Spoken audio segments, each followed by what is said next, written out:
தினம்தோறும் விளக்கேற்ற நல்ல எண்ணெய் இதயம் நல்லெண்ணெய். கழகத்தின் நிரந்தர பொதுச் செயலாளர், வருங்கால முதலமைச்சர், நாடாள பிறந்திட்ட நலத்திட்ட நாயகர், இந்த மண்ணை ஆள பிறந்த மகராசன் புரட்சி தலைவர் ஐயா எடப்பாடியார் அவர்களை வணங்கி, இருவரும் தெய்வங்களான புரட்சி தலைவர் எம்ஜிஆர், தமிழகுலசாமி அம்மா அவர்களின் அருளாசியோடு இந்த தாய் தமிழ்நாட்டு மக்களுக்கு சமர்ப்பிக்கின்றேன். இன்றைக்கு காவேரி மேலாண்மை வாரியம் உத்தரவிட்டும் தமிழ்நாட்டுக்கு தண்ணீர் தர கர்நாடகா மறுக்கிறது. கசாப்பு கடைக்காரரிடம் காருண்யத்தை எதிர்பார்க்க முடியுமா என்கிற பழமொழிதான் நமக்கு ஞாபகத்துக்கு வருகிறது. கசாப்பு கடைக்காரரிடம் காருண்யத்தை எதிர்பார்க்க முடியுமா என்கின்ற பழமொழிதான் நமக்கு நினைவுக்கு வருகிறது. மேகதாது அணை காவிரி நீர் பங்கீடு குறித்து தமிழக முதல்வர் விஜய் அவர்கள் கர்நாடக முதல்வருடன் பேச உள்ளதாக செய்திகள் உறுதிப்படுத்துகின்றன. அனுபவம் வாய்ந்த முன்னாள் முதலமைச்சர் புரட்சி தலைவர் ஐயா எடப்பாடியார் அவர்கள் உள்ளிட்ட பல்வேறு தலைவர்கள் இதிலே ஆலோசனைகள், அறிவுரைகள் கூறினாலும் நான் மூத்தவர்களின் கூறுகிற அறவழியில் செல்ல மாட்டேன் என்று இன்றைக்கு கர்நாடகா செல்வதற்கு தயாராகி கொண்டிருக்கிறார் முதல்வர் விஜய் என்கிற செய்திதான் இன்றைக்கு நமக்கு அதிர்ச்சியை ஏற்படுத்தி இருக்கிறது. இதுவரை தமிழக அரசுகள் எத்தனையோ முறை கர்நாடக அரசுடன் பேச்சு நடத்திவிட்டன.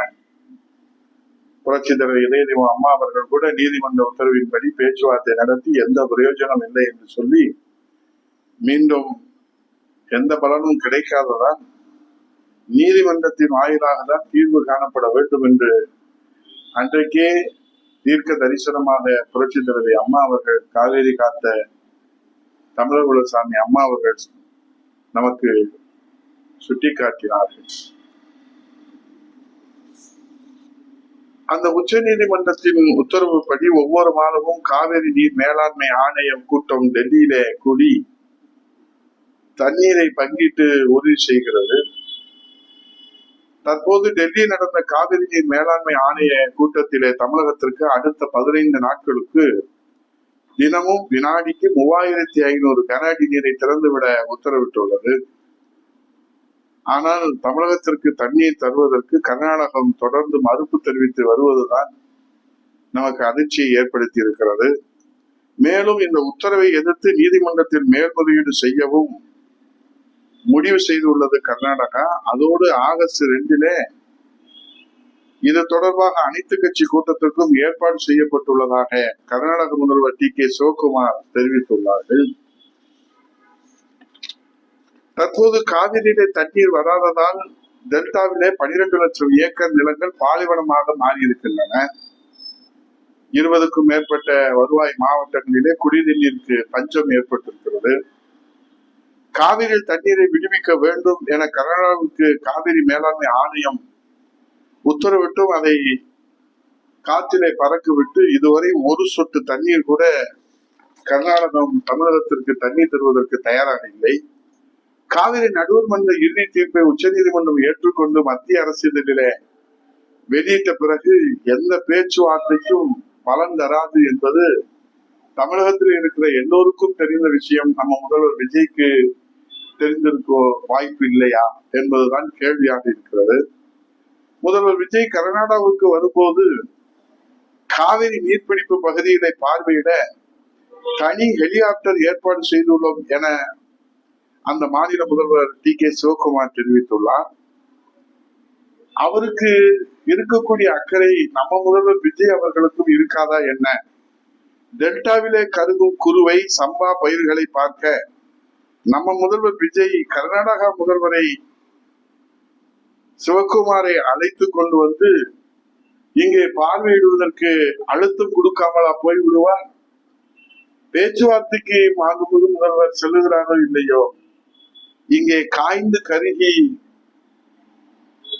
குறுவை, சம்பா பயிர்களை காப்பாற்ற முடியாமல் தற்கொலை செய்கின்ற நிலையில இருக்கிற அந்த விவசாயிகளின் பரிதாப நிலையை நிச்சயமாக கர்நாடகா முதல்வர் சிவகுமாருக்கு எடுத்து சொல்லத்தானே அவரை அழைத்து வந்து விடுவார் என்று நம்பிக்கையோடு நாம் காத்திருக்கலாம்.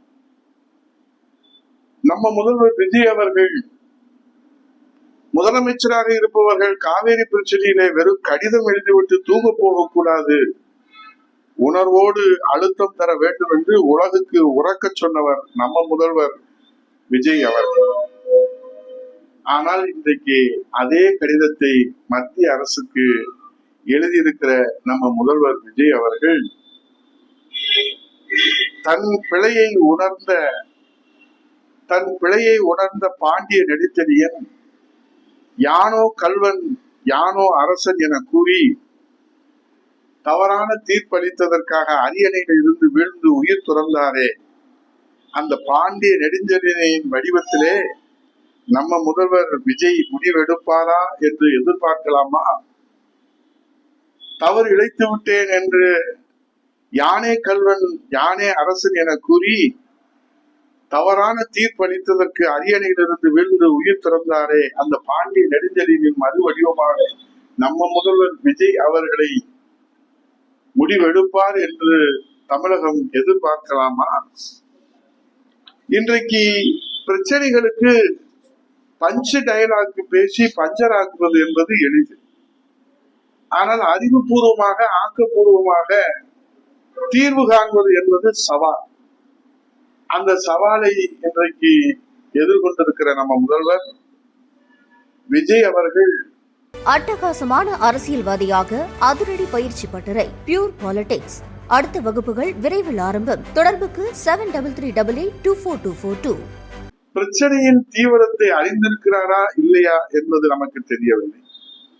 காவிரியை தண்ணீரை திறந்துவிட முடியாது என்று கர்நாடகா கை விரித்துள்ள இந்த நிலையில இது குறித்து ஆய்வுக்கு வந்த தமிழக நீர்வளத்துறை அமைச்சர் முதல்வரும் வாய் திறக்க மறுக்கிறார்.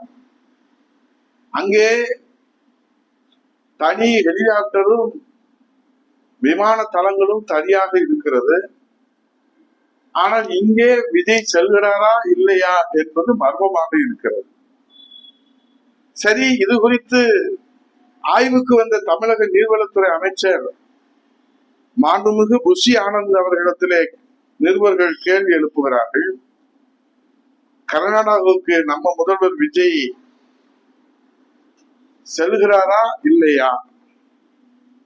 முதல்வர் விஜய் பெங்களூர் செல்வது உறுதிப்படுத்தப்பட்டிருக்கிறதா இல்லையா? ஒரு அமைச்சர், வேளாண்மைத்துறை அமைச்சர் செல்லுகிறார் என்கிறார். மின்சாரத்துறை அமைச்சர், பள்ளிக்கல்வித்துறை அமைச்சர் அது உறுதிப்படுத்தப்படாத தகவல் முதல்வர் அலுவலகத்திலிருந்து செய்தி வரும் என்று சொல்லுகிறார். இது சம்பந்தப்பட்ட மூத்த அமைச்சர் மாண்புமிகு புஷி ஆனந்த் அவர்களிடத்திலே கேட்டால் அவர் சிரித்துக் கொண்டே செல்கிறார். இது தமிழகத்தினுடைய உயிர்நாடி பிரச்சனை. அனுபவம் இல்லாதவர்கள் எல்லாம் அரியணையிலே அமர்ந்து விட்டால் ஒரு உயிர்நாடி பிரச்சனையை எப்படி எதிர்கொள்வது என்பது கூட அடிப்படையான அறிவு கூட இல்லாத அமைச்சர்களை நாம் பெற்றிருக்கிறோம் என்று சொன்னால் என்ன தவம் செய்தது இந்த தமிழகம்? தமிழகத்தினுடைய ஜீவாதார உயிர்நாடி பிரச்சனைக்கு ஆபத்து வந்திருக்கிறது என்று சொன்னால் அந்த சம்பந்தப்பட்ட அமைச்சர் அது குறித்து வாய் திறக்க வாய்ப்பூட்டு சட்டம் போட்டதாக பயந்து பாய்ந்து ஓடுகிறார் என்று சொன்னால் தமிழகத்திற்கு இது தலைகுனிவு இல்லையா? ஒரு முதல்வர் கர்நாடகாவுக்கு செல்லுகிறாரா இல்லையா? அங்கே இருக்கிற முதல்வர் டி.கே. சிவகுமார் இந்த செய்தியை உறுதிப்படுத்துகிறார். ஆகவே தமிழகத்தின் உயிர்நாடி பிரச்சனைக்கு வாய் திறக்க மாட்டேன் என்று ஒரு அமைச்சர், சம்பந்தப்பட்ட அமைச்சர் வாய்ப்பூட்டு சட்டம் போட்டதை போல பாய்ந்து ஓடுகிற காட்சி நம்மை அதிர்ச்சிக்கு உள்ளாக்கி இருக்கிறது. இதை நாம் எங்கே போய் சொல்வது? பொறுத்திருந்து பார்ப்போம். கடிதம் எழுதிவிட்டு தூங்க போய் விடுவாரா? பேச்சுவார்த்தையில என்ன பலன் கிடைக்கும் என்று நமக்கு தெரியவில்லை. பேச்சுவார்த்தையிலே உடன்பாடு இல்லாத காரணத்தால் தான் உச்ச நீதிமன்றம் வரை சென்று நடுவர் மன்றத்தினுடைய அந்த தீர்ப்பை அரசியலை வெளியிட்டு புரட்சி தலைவர் தமிழகுலசாமி அம்மா அவர்கள் 84 மணி நேரம் காவிரிக்கு உயிர் கொடுக்க தன்னுயிரை பணைய வைத்து உண்ணாநோன்பு அறப்போராட்டத்தை கையில எடுத்தார்.